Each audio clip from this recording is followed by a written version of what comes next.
Bonjour à toi, cher entrepreneur. Toi qui veux apprendre à faire des zooms sans l'effet Ken Burn trouvé sur iMovie et sur Final Cut Pro, je vais t'apprendre dans cette vidéo comment faire des zooms au montage vidéo, c'est-à-dire grâce à un logiciel, facilement.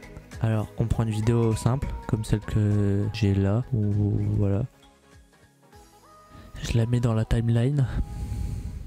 On va prendre un moment où on me voit parce que si voilà, on peut couper. Alors moi j'appuie sur B, la touche du clavier B pour couper. Regardez, là c'est B, là c'est A, B.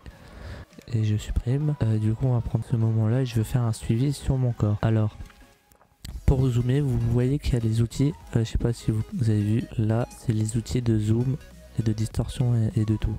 Là on peut déplacer l'image si on veut et on peut la rétrécir et l'agrandir. Jusqu'à là vous me suivez. Alors c'est grâce à ça qu'on va faire des zooms. On va en fait mettre une image clé au début. Ça sera comme ça. Et à la fin, ça sera comme ça. Et quand on va lire la vidéo, ça va dézoomer. Alors pour faire ça, il faut faire CTRL V. CTRL V. Et là vous pouvez voir transformer, élaguer, distorsion qui correspond à la transformer en quelque sorte, c'est zoomer et tout. Distorsion, on va pas s'en servir, c'est pour déformer l'image. Regardez, je peux par exemple si je veux faire croire que l'image est sur un téléphone ou une télé et que le téléphone est un peu tourné, on va mettre la vidéo, on va la caler sur un mur. C'est plutôt utilisé dans le cinéma, là on va s'en servir. Du coup on met tout au début. Alors je vais pas la mettre tout au début pour vous la montrer. Là vous voyez qu'il n'y a rien et du coup dans transformer, là à droite, il y a une petite flèche après masquer, ajouter image clé.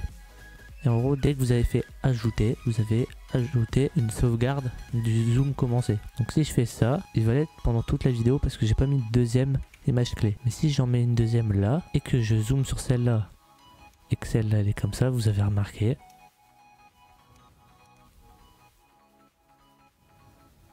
Parce que à cette image clé, à ce point là déterminé par moi, j'ai dit qu'il va être comme ça. Je peux le mettre plutôt sur la gauche pour qu'on me voit par exemple. Et là on peut même mettre comme ça pour qu'on comprenne encore mieux. La première image là, grâce à ce marqueur là, il est comme ça. Et grâce à ce marqueur là, il est comme ça. Du coup ça fait la transition comme ça. Du coup pour faire un simple zoom, si je veux faire un zoom cinématique, je vais faire première image clé tout au début, deuxième image là, et on va zoomer un peu, comme ça. Ça fait un zoom doucement. Vous voyez, ça fait un style.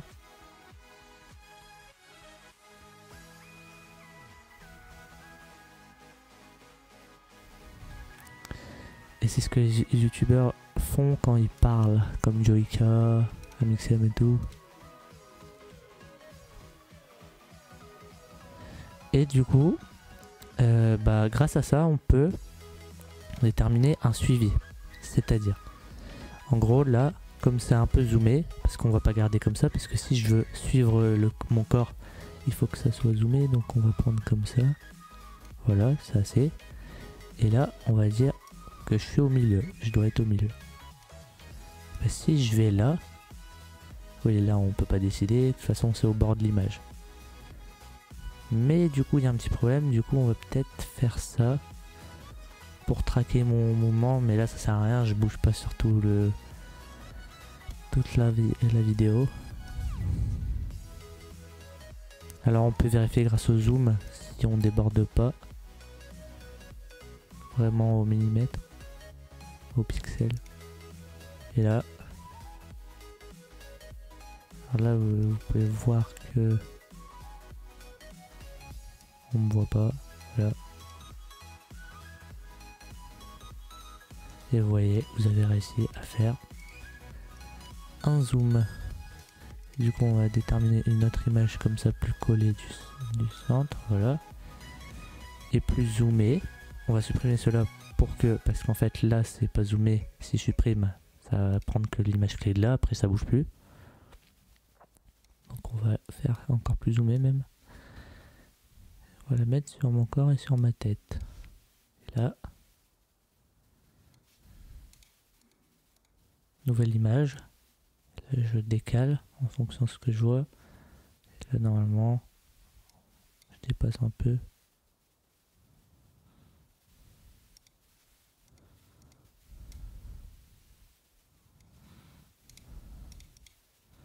peut mettre autant de marqueurs qu'on veut, mais il faut pas que tu fasses n'importe quoi. Par exemple, si tu fais ça et que tu fais ça, bien sûr, tu fais inversement et ça fait bizarre. Mais si entre les deux, il y a il y a un ralentissement, par exemple, là, tu vois que... Donc tu vois que là, ça suit bien, mais là, ça suit pas bien. Donc là, tu lui dis de pas bouger jusqu'à ce moment-là, en fait.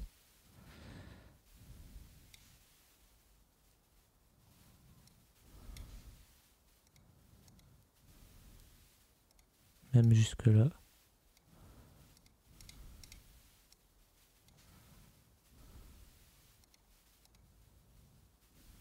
Voilà, ça peut faire des saccades si on fait pas bien, mais vous avez compris. Maintenant, vous savez faire des zooms. J'espère que cette vidéo vous a rendu utile. Et n'hésitez pas à liker cette vidéo et à vous abonner. Sur ce, ciao.